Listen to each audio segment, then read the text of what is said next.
The Charles Adler Show starts now. Mark this down, folks, as a career highlight. We always start with a bit of a story because that's who we are. So here it is. For many, many years, various, I'll call them bosses, technically they're partners because I had a company and my various radio stations were clients of mine. So I just want to be as transparent about that as possible. So let's just call them my business partners. My business partners would always ask, who do you want to have on your show? What's on your list? Top 10, top 50, top whatever. And always in the top 10 was a person that they would never allow me to have. And her name is Kathleen Petty. Why? Because Kathleen Petty has taught me more than she could possibly imagine. Yours truly and thousands of others. Every time you witness a Kathleen Petty broadcast, it doesn't matter whether it's CBC Radio's award-winning The House. She was one of the pioneers on Newsworld. She does, in my opinion, I'm going to be as self-deprecating here as possible. Canadians like to be honest about themselves. I'd love to think that I do the best podcast in the country, but I don't. Kathleen Petty does. She hosts West of Center. Every time I'm listening to my friend, I'm learning something. Kathleen Petty, can't tell you how happy I am to have you on the show because I was never allowed to have you in the prehistoric part of my life. The last 50 years. In the next 50 years, this is going to be a treat, and I hope a regular treat. Kathleen Petty, welcome to the Charles Adler Show podcast. Well, hello, my friend. I mean, you're trying to make me blush. I feel like I wish I had a fan so I could cool off from that hot intro. But as always, you were so kind to me and generous. And I thank you very much for an intro that I wouldn't have dared write for myself, but I certainly appreciate it from you. So, Kathleen, many people who are listening to us, they are communications professionals. It's one of the things that both you and I are proud of. Communications professionals tend to want to pay attention to what you and I are doing. And I want to start out with something for them and for all those people who simply care deeply about listening to strong communications. There is a serious line of separation between a conversation, which is what I like to do, and an interview, which is what you are the best at. I want to hear it in Kathleen Petty's words. Be my professor, if you will. What's the difference between a conversation and an interview? Listening. I think listening always. Interviews are often very prescriptive. And a lot of people who do interviews, and you've been in this game a long time, Charles, you get this question line ready ahead of time. And I think producers and hosts, to a certain extent, get very attached to the list of questions. And the problem with that oftentimes I find is that it prevents listening because you end up being so sort of devoted to the conversation you imagined you were going to have, and you sort of insist on having what you'd laid out for yourself. And it probably takes a little bit of courage not to be so dedicated to it. And that is to say that you should do your homework, obviously, and you should know your file. And that allows you to listen, because then when someone says something that based on your research is worth pursuing, you pursue it. And I do think the audience is very acutely aware when an interviewer is not having a conversation, because they're thinking of a question that they would ask, and then it's not asked. And so right away that separates you then from an audience. And I think an audience is more interested in a conversation as well, rather than an interview. But I would say that some of the constraints of the programming that gets done sort of does get in the way of that. Radio, and you worked at, this, radio, generally speaking, has far more room for conversations than often TV does, because TV interviews are generally pretty short, right? They're 4 or 5 minutes long, whereas radio interviews tend to have much more of an arc to them.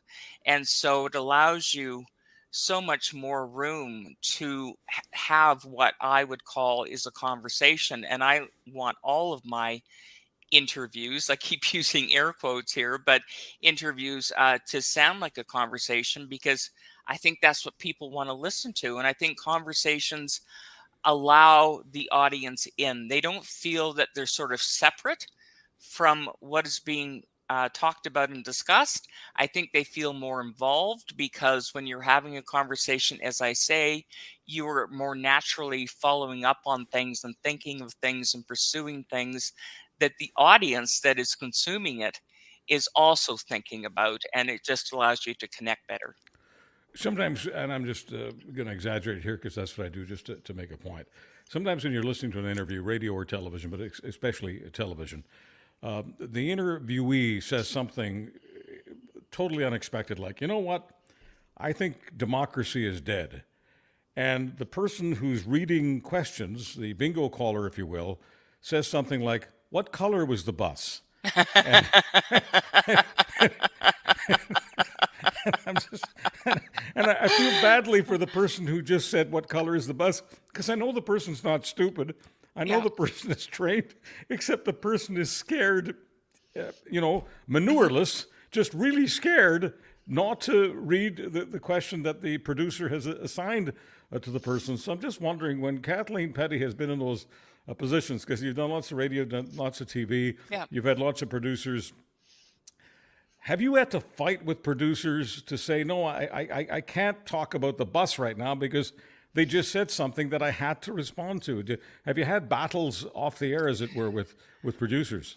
Yeah, I've had battles before and after with producers. I mean, I'd like to think that ultimately it ends up being a collaborative process. At least I certainly hope it is. I've been fortunate in that most of the shows I've done, I've been the one putting the question line together anyway, with some consultation, obviously, with the producers. That hasn't always been the case, but I think I've been pretty good at trusting myself and trusting my instincts. And I've, often said that although you can make news by getting, unmarked envelopes slipped under a door, and that's obviously not exactly how it works, but I do think you can make news by asking the right question. Sometimes that's all it is just asking the right question and trusting your instincts. And sure, I've had battles with producers over the years, but I've still trusted my instincts, and you have to also concede that sometimes I haven't been right. I've made a decision in the moment, because when you're on the air, as you know, Charles, you're the one on the air, and you're ultimately making the decisions, especially when these are live programs. And I would not, it would not be honest for me to say that I've always been correct and that I've always made the right call. But I think, on the whole, I've largely, I think, made the right call in terms of what the flow of the conversation should be, or the direction that it should be. And I'd like to think most of the producers that I've worked with have reached similar conclusions most of the time. But, life isn't about always agreeing. And I think sometimes you just have to be willing to disagree respectfully, maybe passionately, and be okay with that, and hope that the relationship survives it and you carry on. And I'm still at it, so presumably it's largely worked. For politicians who don't like to do a lot of homework, how enthusiastic are they about being interviewed by Kathleen Petty? Well, I did find when I was on the House, there were politicians that I will not name, but who stopped wanting to talk to me, that would not talk to me. And that was largely the result. In my view, they would come on and not really be willing to engage on their file. Very dedicated. When we talk about interviewers having a question line, Well, then let's talk about politicians having talking points. And they don't much appreciate being sort of knocked off their talking points. And I had established on the House um, essentially a rule that I would stop interviews if they started engaging in talking points. In other words, if I asked a question, I expected an answer, not a particular answer, but an answer to the question that was asked. And when that didn't happen, I was known to, on occasion, stop taping because for the House it was taped. So I was in a position to be able to do that. And in fact, if you Google back a number of years ago, Hugh Segal, a name that a lot of people remember, I think, very well, Senator Hugh Segal, wrote a column that I believe was published in the Globe and Mail about the House rules that were established. And ultimately, the people who came on were the people willing to engage. And one of the people I talked to probably more than any other while I was on the House in terms of government ministers, because the Conservatives were the government when I was in Ottawa and hosting the House, the person I talked to the most, Charles, was Jim Flaherty. And he was always willing to come on, and he enjoyed having an exchange of ideas and, a real conversation about policy. And he knew his file well, and he enjoyed sort of the back and forth. He liked to be challenged. He also liked to challenge, right? So it went both ways, but it made for a much more satisfying interview and a much more satisfying conversation. And you know as well as I do, you've listened, you've interviewed all kinds of politicians, that the ones that just revert to talking points, it's actually not that interesting for the audience. And I have made that point. One minister, again, then minister at the time, and again, I won't name the person, but it was an interview that I was doing after the Lac Mégantic disaster. And I was actually not, I was back sort of filling in on the House. And the person I was speaking with, again, I was getting talking points, and I stopped the interview and said to him, we need to start again, because this is not what people need to hear when we're talking about a situation as serious as this. And again, I'm not telling you what to say or how to answer. That isn't what this is about. But I do need you to respond to what's being asked. And are you willing to start again? And to his credit, he said yes. And the interview was much better. And the audience was better served. And ultimately, that's the job, is serving the audience. And again, the job is not to bring people on who are going to, agree with this, that, and this, and disagree with this, that, and this. That isn't what this is about. It's about having a genuine, authentic, honest conversation and, an exchange of ideas that is transparent and is something that the people listening recognize to be exactly that and feel that they get some value out of it. Again, not necessarily agreeing with what's being said, perhaps agreeing, but that's not the prerequisite here. The prerequisite is honesty and candor. So, did you have to wait until you were a big brand in Canada before you could actually tell a politician that their number one responsibility was serving the public and that talking points were not service, talking points were just politics? Did you have to have a lot of experience before you could look a politician in the eye and say, we're starting over, fella? Yeah, I think so. I mean, I've been at it a while when we got to this point, and before that, I was working at what we then called Newsworld, and most of the interviews on Newsworld, frankly, because it was breaking news a lot of the time, were very quick. You were just sort of in and out. Whereas working in radio, the interviews are longer, as you know. And when you're obviously taping interviews, you have an opportunity to have those conversations before you start. You can actually talk to the person before you start. So, and it probably took me a while. I mean, when I first went to Ottawa, and you and I have discussed this because you and I chat every once in a while. I mean, when I first went to Ottawa, it was a bit intimidating, honestly, because I was from Calgary, first of all, and I was from television, and I was going to the nation's capital to work in radio and doing both the morning show in Ottawa and the house. And so I think there was a perception in Ottawa that of, who the hell is she, essentially?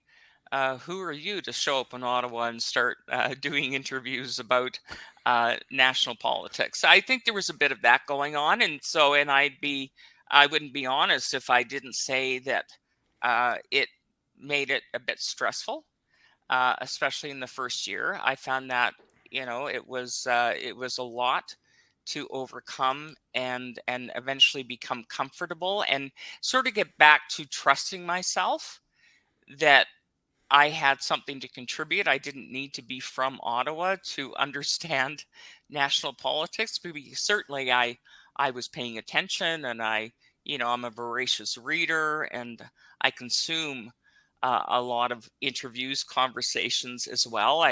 All the time. So intellectually, I felt that I had something to contribute, but you can't help but be affected by that, and find that sometimes sort of constrains you and tests your courage and your convictions. And it did test me, but not for long, because that's not really how I roll. I think most people who know me and have met me would describe me as having a strong personality, and I come by that honestly. My parents were that as well, and I was raised in a household where I was never given the impression that there was anything that I couldn't do. It never even crossed my mind. So once I got comfortable, and I will say too, it helped doing Ottawa Morning, because I also hosted the morning show in Ottawa, and it was the show everyone listened to in Ottawa. It was the number one show by a country mile. And of course, the politicians are in Ottawa. So I think I gained a lot of credibility also doing the morning show every day. And that was 3 hours every morning in addition to Ottawa Morning. So it was a bit of a crash course in Ottawa and in politics, because you find with the morning show there, they don't cover provincial politics all that much, interestingly, on that morning show. They cover federal politics and municipal. So that actually gave me an advantage, that I was interviewing all week long as well as doing the house. Kathleen, why is it that people retain much more information when they're listening to the information in audio than when they're watching it and they're listening, but they're watching video? Why is it that we come away more informed listening than watching? Yeah. Interesting, right? Because television is so visual. And I think it's true even for people like you and I. If we're doing interviews, we get distracted. I know I did. I would be paying attention, Charles, to so many things when I was doing television, right? Where the camera was, who was in the studio, if they were rolling the teleprompter, or the teleprompter was no longer rolling, or what the director wanted me to do next, or whether I was hitting my mic, or when the next live interview was coming up, or there was a news conference where I had to stop the interview and go to it. And I'm talking about Newsworld primarily. So all of that is distracting, and I think it's distracting for the audience as well. Radio, as you know, is, and people have said this many times, but they say it because it's true, there's an intimacy about radio, about the voice, about the even sort of the pace of the conversation. It doesn't feel as rushed. There's something just more sort of laconic about it. Some, not always, but laconic about it, and it tends to be more introspective, I think, as people are listening. I mean, one of the big lessons that I learned, especially going from television to radio, was how I interviewed had to change. Because in television, if you were bringing someone on and there were certain points that you wanted to make or certain things you wanted to get at, you had to do it fast. You had to make it happen in sort of 3 minutes, 4 minutes, 5 minutes. And so as a result, you would come across as kind of aggressive. And what I found on radio, and I used that style initially when I was in radio, and people found it offensive. They really recoiled from that. And when you listen to it, you listen back to it and you go, okay, I can see it. You have to. I mean, the way I used to put it was, especially if it's an accountability interview, you can't just sort of wrap the noose and yank. You have to. Do you know what? You have to sort of. You got to set the table. Because you you are such a Westerner. I love you. I love you. Yeah, I'm from the East originally, but the West is my adopted home region, and there are things that we say in the West, and you just touched on some of the bias that exists in places like Ottawa and Toronto against people who are from Western Canada, more specifically from Calgary, more specifically from Alberta. But that doesn't mean you can't be a plain talker, is the other thing I would say. Like, you can be. Even in radio, you can be a plain talker. But I guess what I'm saying is you have to give people a chance first, sure, right? But yeah. But I'm just talking about your elocution, your way of discussing it. It's not the way they speak in Toronto. It's not the way they speak in Ottawa or Montreal. It just isn't, And so when I learned most of my communications in the West. I mean, that was my training ground, my school. And so when I come back east to the Torontos and the Montreals where I grew up, I'm often told that I picked up some Western habits. And really what they're talking about is they feel in general that what we think of as down to earth, what we think of as just casual and conversational, they think sometimes is not as, quote, sophisticated, not as urbane. And of course, those of us who, as I say, have been schooled in the West, we don't care about urbane and sophisticated. All we care about is the public and connecting as much as possible with the public. We're not trying to, be part of this so-called chattering class. So when you throw something like that out at me, it just reminds me of what it is that I grew up with, listening to Kathleen Petty, and what I really enjoyed about Western Canada. Let's focus on Alberta, which is home province for you.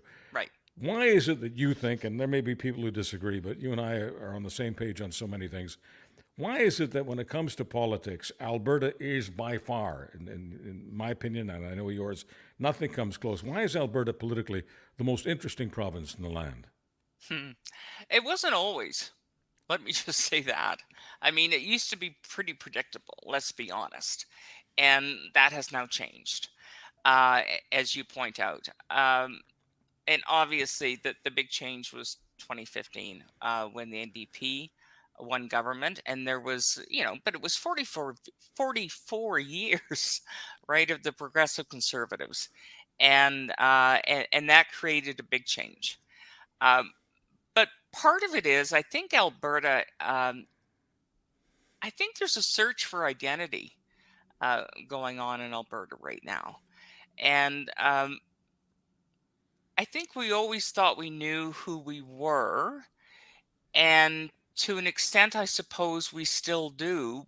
But things get polarized when people's identity and what they sort of see as their birthright is challenged.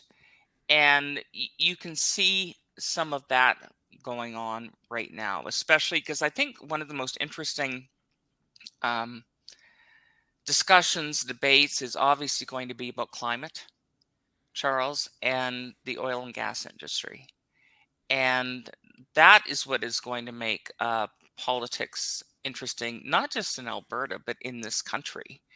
And I think it's going to dominate over the next year. And part of that is related to identity as well. Years ago, I interviewed Peter Lougheed a number of times over the years, and it was my great pleasure to do so. He was just such a wonderfully insightful, smart man. And I don't know, did you ever get a chance to interview Lougheed? No, I did not, and it's one of my great regrets. But it wasn't available to me. I wasn't doing talk radio when Peter Lougheed was my premier. Okay, so I remember I spoke to him on the 30th anniversary of Progressive Conservative Rule, right? So that would have been 2001. And of course, we know we had another 13 years to go at that point. And I sat in his backyard at his home and had this wonderful conversation with him and asked him to tell me why. Why one party could rule for that long, and of course it was going to be much longer than that. And I think this is key to what you're asking. So I am sort of getting to a point that sort of responds to your questions. He said that the Progressive Conservative Party was such a big tent, right? We always talk about big tent parties. He said was such a big tent that it was especially good at responding to where the population was, and pointed out that the Progressive Conservative Party and government that he ran was not the same as the one Don Getty ran, was not the same as the one Ralph Klein led, that it changed over time as the province changed.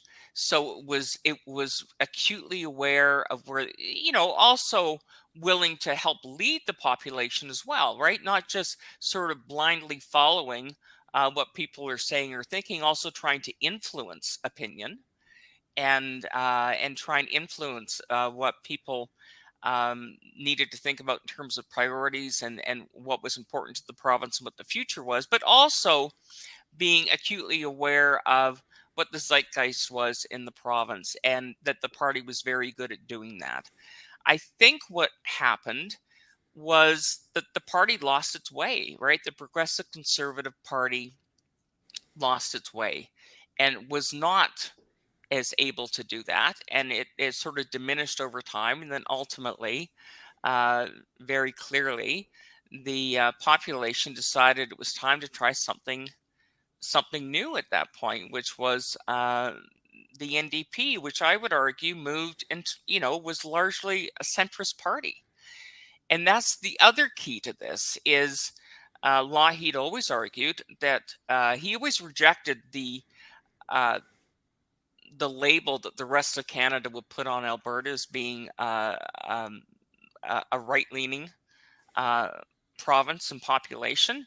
He argued strenuously that Alberta was a centrist population, and that the Progressive Conservatives were evidence of that because they were so good at sort of finding that center and making sure they expanded a bit to the left and a bit to the right to sort of capture as many people as possible. But it was largely centrist. And the NDP became, in this province, very centrist and sort of moved into that area. And it's always sort of the fight for the center. I mean, Janet Brown, well, she's done extensive polling for CBC, and we've done this a few times where we've had her ask the population, where do you put yourself on a scale from 0 to 10, 0 being left, 10 being right? And Albertans put themselves in the center.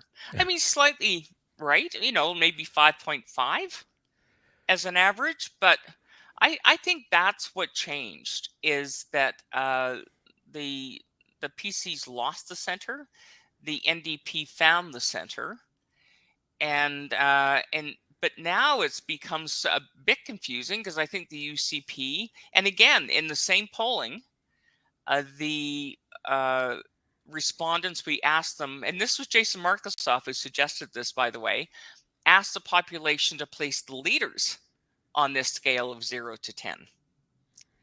And if I remember correctly, they put Notley at 3.8 and they put Danielle Smith at 8. 8. 8. Whoa. And whereas the population was sort of 5.5. Yeah. Isn't that interesting? Well, it is, and it's hard for me not to get personal about this because, Peter Lougheed and Bill Davis were my two conservative icons, and while I thought of myself as conservative, I thought of myself as a moderate, and so on the scale of 1 to 10, I too would be a 5 or a 5.5. So in recent years, when some conservatives have expressed disappointment in me, I've told them that they say you've changed. I said I was conservative, I've always been conservative my entire adult life, but I was never right wing. And if the party decides to be right wing, an 8, you mentioned Danielle Smith, that's not me, and I'm not going to pretend it's me. I'm not going to pander to you and pretend that I become an 8, because I've got to stay in my own zone, not because it's a comfort zone, it's my zone. And so I get a little miffed when people bring up this business of you're not really a conservative, you're now a liberal.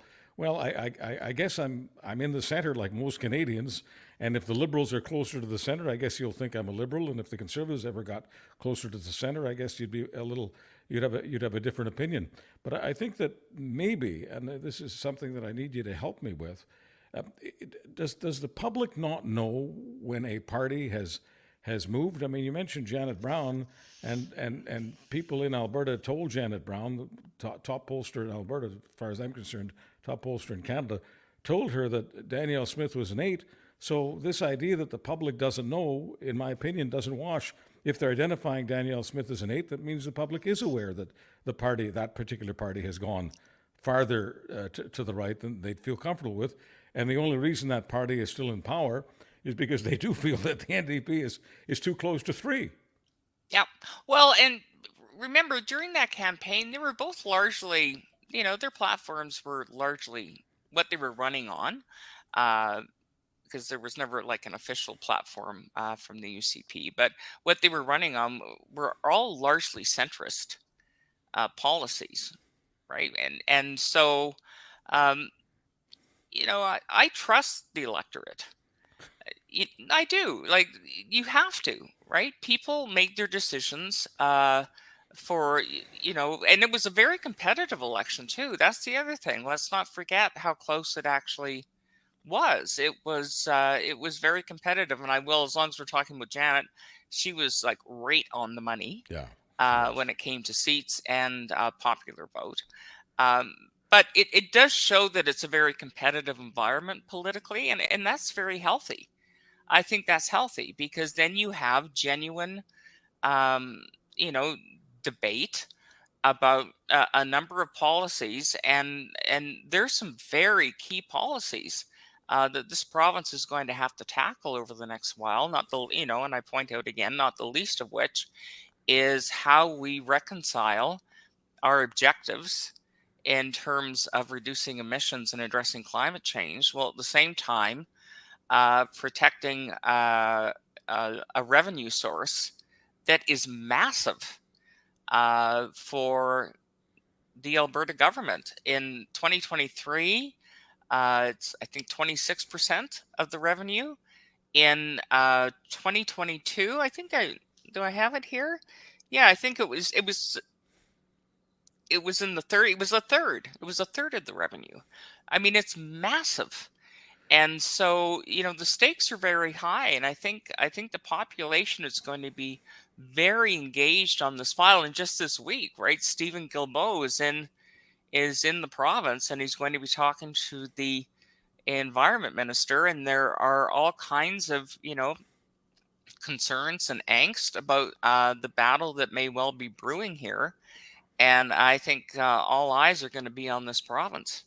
So it's difficult for anyone who has, you mentioned the work in Ottawa and Flaherty, and, I remember several conversations with Flaherty, and just to focus on the business about energy. When Jim Flaherty was finance minister for Stephen Harper, and he told me that that there is no point in anyone being paranoid, his word, paranoid, about Ottawa cutting Alberta's throat when it comes to energy. So here's Jim Flaherty saying, as a conservative, that while one of the favorite conservative talking points is to say that, if the federal Liberals are in power, Alberta will be somewhat out of luck because, the Liberals will cut off, the energy industry. But Flaherty said that no deputy minister, and the deputy ministers aren't partisan.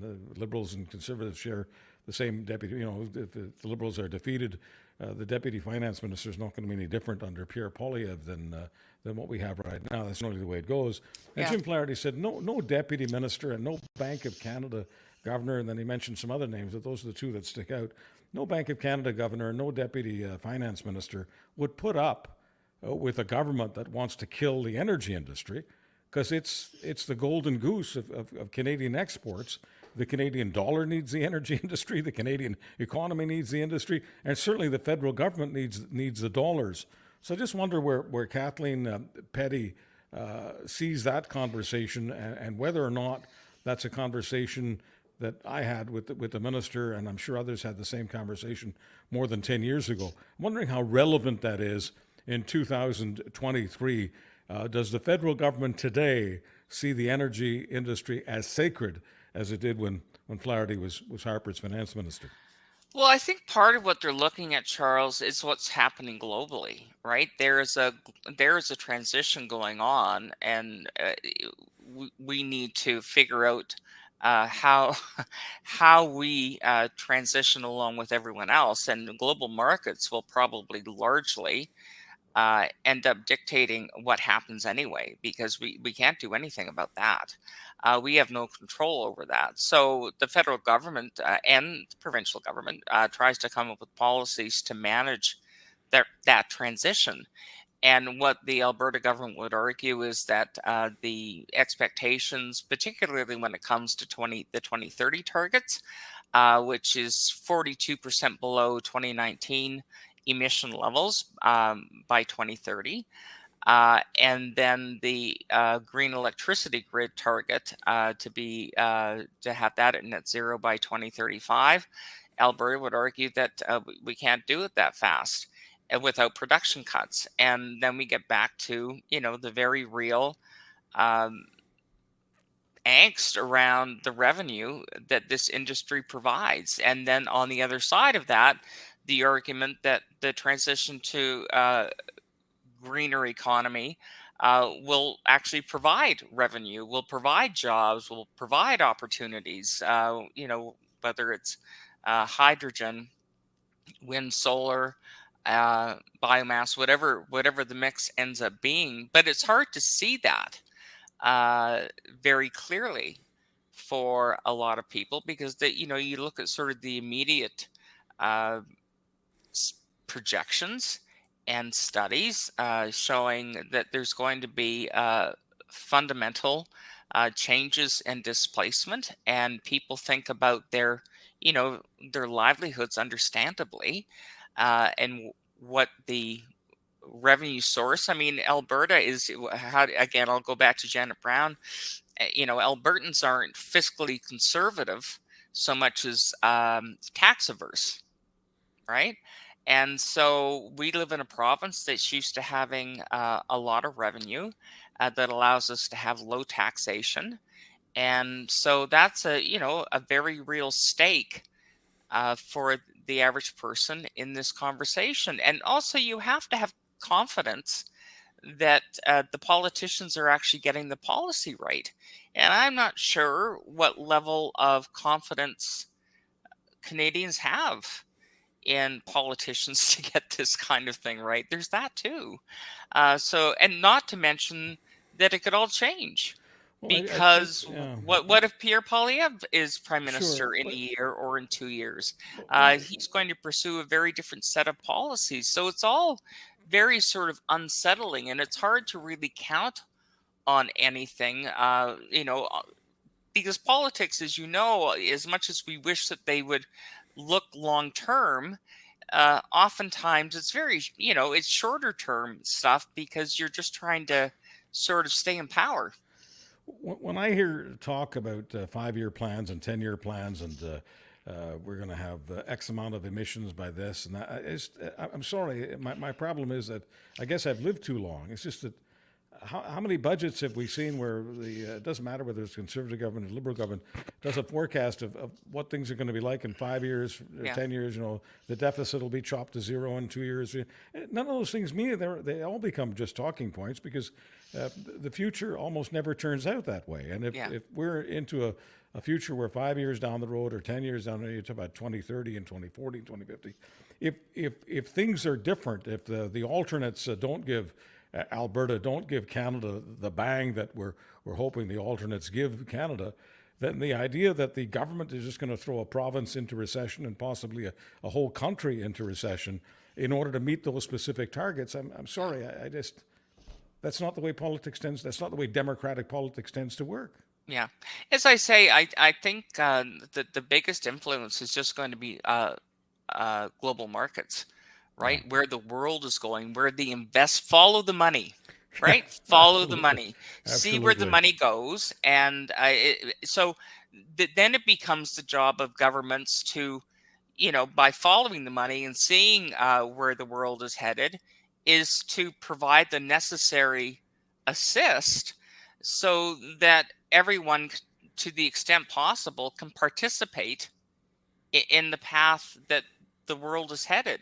But even that, it's hard to predict, be it there are so many scenarios and projections out there, and they don't all agree. Like even, the Canadian energy regulator, a lot of people were talking about this a few weeks ago, put out 3 scenarios of what could happen. But it depended on the compliance with net zero by 2050.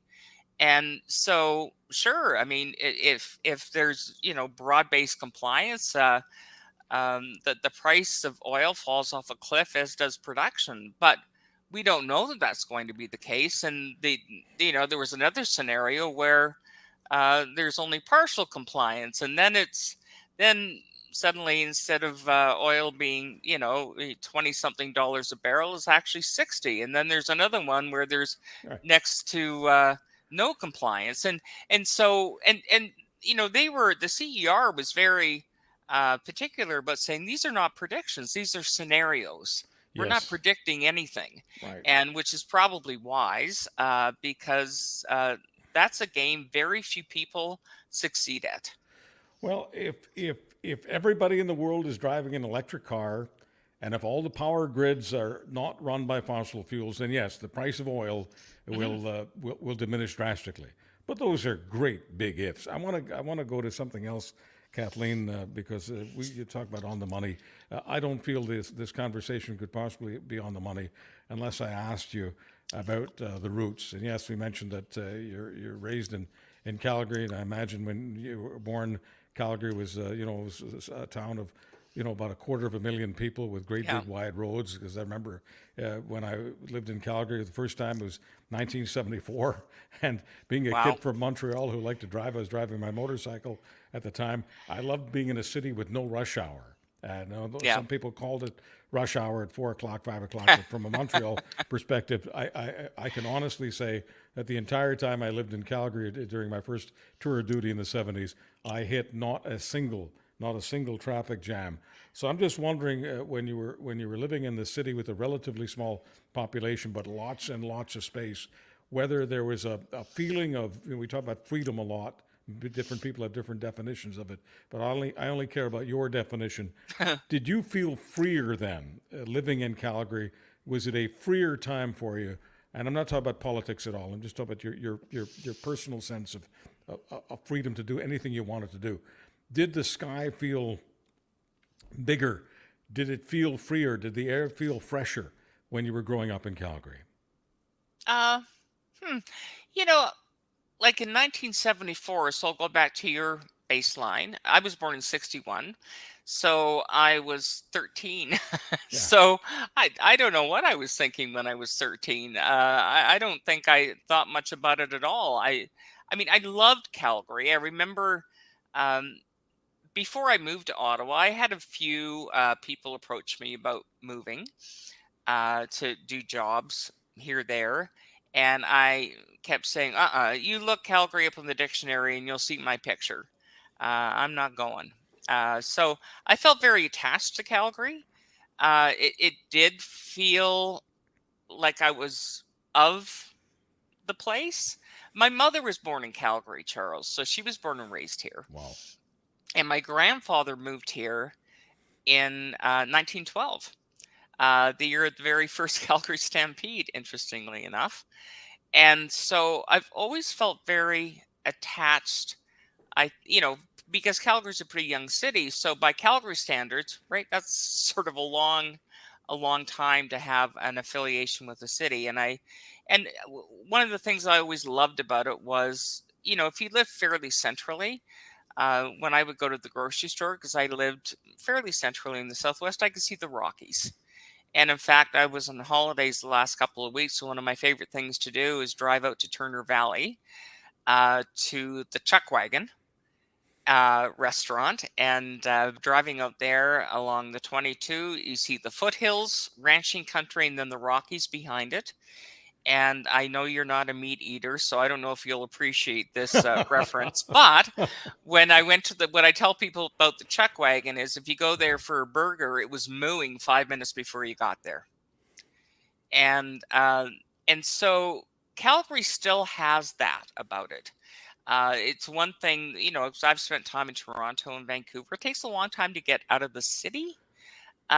It's still easy to get out of the city and into some pretty pristine areas. And so that quality of Calgary, I've always really appreciated and have loved, and I still do. And that still exists here.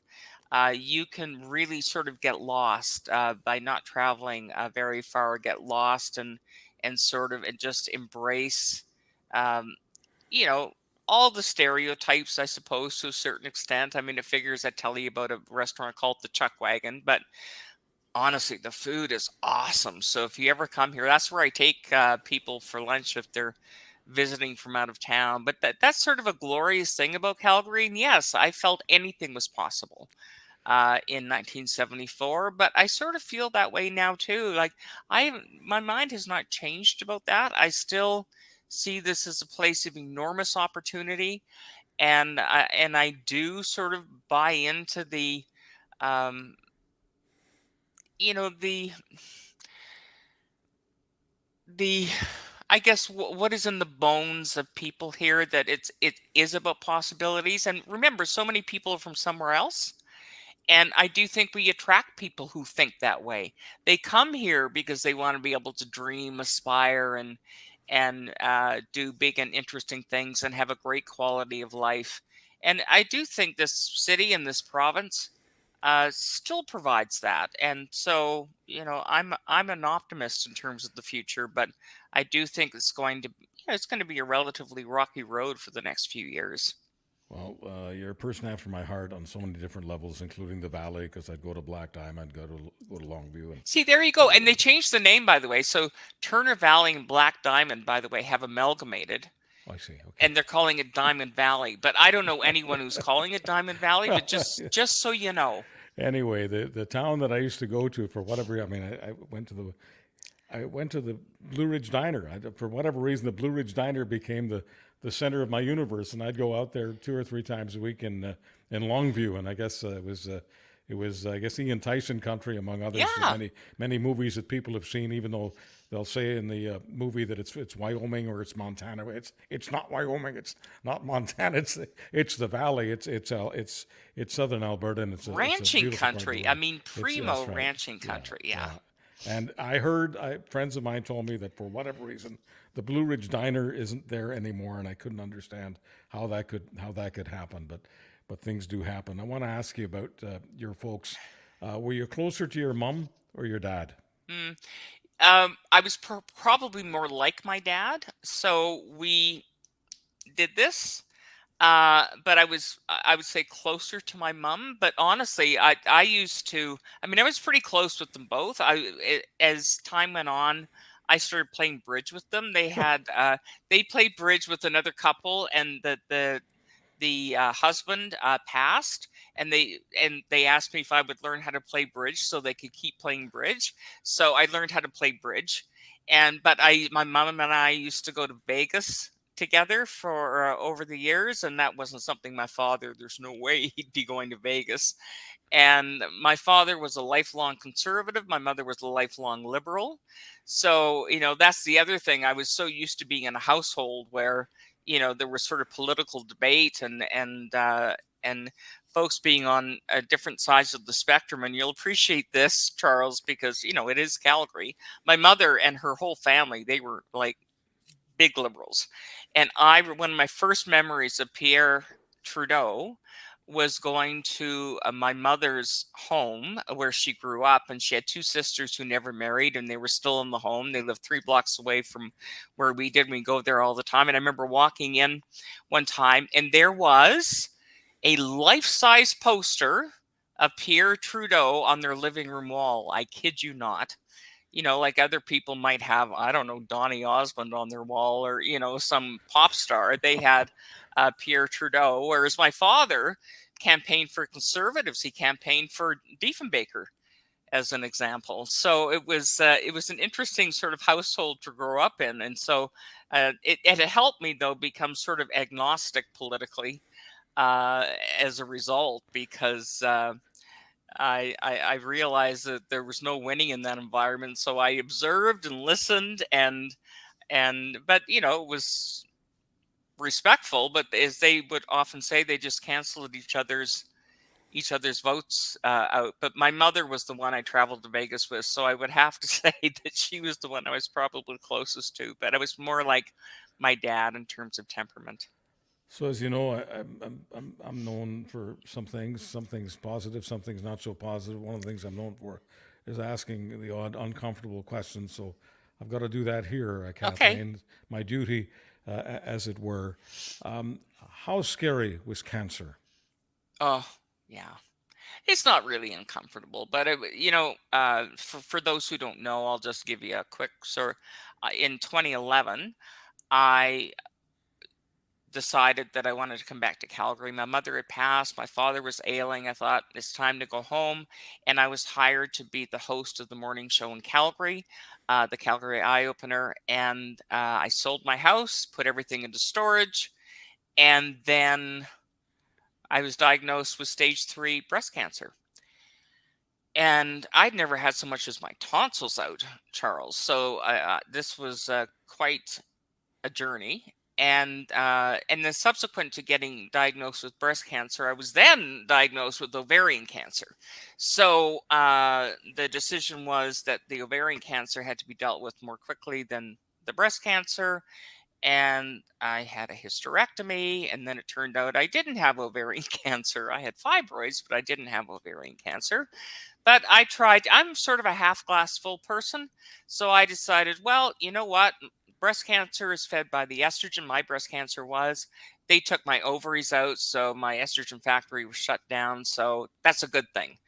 Then I fought the breast cancer. Then I had a double mastectomy. And then I had,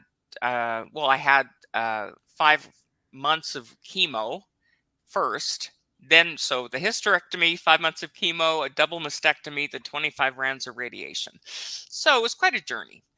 And then you have sort of all the follow-up care afterward. And so here I am, and I was diagnosed in 2011. It's been 12 years. And what I say to people is, because people go, so, you're cured. Like, once I think it's sort of 5 years, and then you stop going to see an oncologist on a regular basis, and you sort of get on with life. And I don't say this to be, to turn this into a downer, but what I say to people is, having cancer is a bit like having a stalker. So the treatment is like a restraining order, right? But you never really know if it's going to be waiting for you around the next corner. So you learn to live with that. And I have learned to live with that. And I certainly don't walk with a cloud over my head all the time. But here's what I'll tell you about having cancer. A few things I want to say. One is I was so well supported by friends and family, and I was well supported by the CBC. They could not have been kinder to me, and not everyone has that. Let me just say that. And plus, I had good insurance because there were some parts of uh, my treatment that was not covered by the provincial health plan, and so insurance was key. And there are so many people, Charles, who don't have any of that when they're dealing with cancer. So I consider myself very fortunate to have had all of that, and a few things. It I'm a much more empathetic person as a result of having gone through that, and that's good. That's good for me. I'm glad I'm more empathetic, and so I do see some upsides.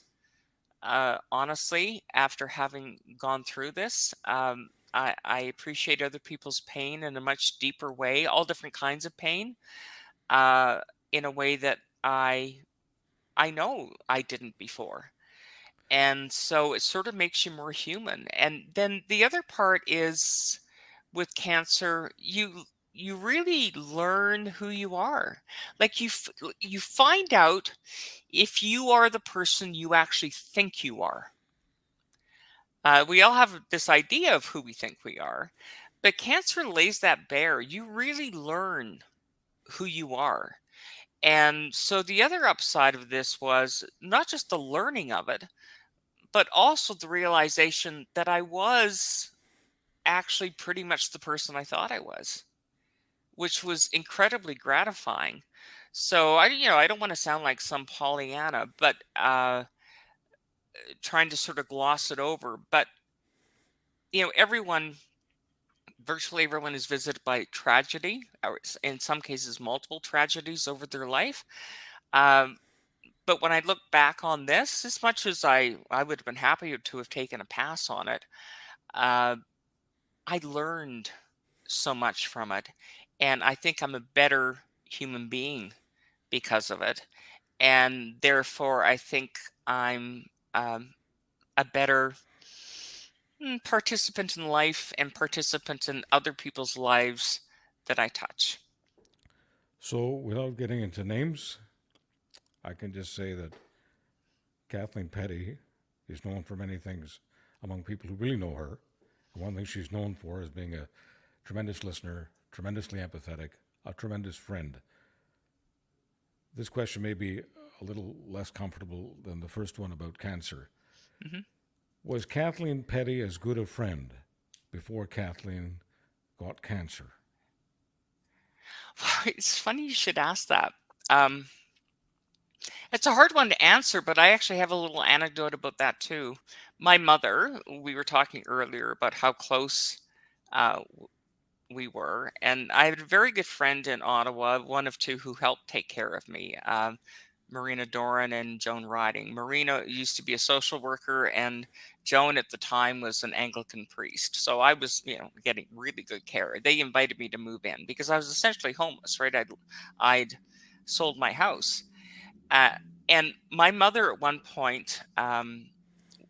This is before the cancer because she passed. She passed of cancer actually, um, but we had been friends for a while leading into this, and my mother sent them a note uh, telling them how thankful she was that they were being such good friends to me.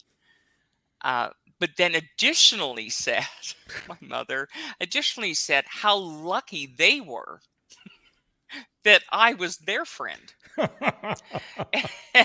and and and when my mother passed, she left me a note essentially saying that to me, saying the way she worded it, she was marvelous. um how glad she was she met me, how happy she was that she met me. And she was very succinct, my mother. It was a very short note. She was to the point. I mean, very much a Calgarian. So according to my mother, I was a great friend to other people. But I will say, but I have to believe I'm a better friend now. I have to be. Like, how could I not be? What would that say about me if I wasn't capable of being better and getting better over time? I hate to think that I haven't improved. So I have to have improved, which means I probably wasn't as good a friend then as I am now to people. Well, you're one of Canada's greatest assets, one of this country's best friends. I'm so proud to call you one of my best friends, and I can't thank you enough for this, Kathleen. Thank you. You were so kind, as I said at the beginning, and so generous, Charles. And I just want to say, I should have said it at the beginning. I know others have. But huge congratulations on the success of this podcast. It's just awesome. I mean, you're just charting at number one and just staying there. So obviously, the audience is so glad that you've returned and that you're back and that you're going to be talking to all kinds of interesting people. I've listened to, I think, most of them, if not all of the podcasts so far. So I look forward to, I don't know if I'll listen to this one. I'm not very good at listening to myself, but I'll listen to all the subsequent ones. But, you know, you and I have developed a friendship for which I'm very thankful. And we have, you know, as we put it, great chin wags over the phone from time to time. And it all, just for people who don't know, I'm probably going to make you over because you want to be less than an hour here. But what people might not know is, like, Charles and I knew of each other, but we didn't know each other. And we came to know each other in part because I asked Michael Corrin to write a column about you. And that's how we ended up connecting, was that way. And so we've been having great chats ever since, and sort of trading war stories, and developed a real friendship, even though we've never actually met in person. Although this is as close as we've come. It's hard to believe because, you know, when you're in someone's ear, and we've had, as you say, the what you'd love to call the chin wags, when you've been in someone's ear for a couple of hours and they've been in yours, it's really hard not to think that you've seen them in all the important ways. We've seen a lot of each other. It's great to see you on this one. And you say that you don't like to listen to yourself, so you might not listen to this podcast. I can guarantee you I'll be listening to this one and treasuring it again, and again. Thank you, Kathleen. Thank you, Charles. And thank you all for tuning in. Always remember, if you enjoy what you're hearing, tell somebody, tell everybody. I used to say the word subscriber. Apparently, we don't have to say subscriber anymore. Thank you for following the Charles Adler Podcast.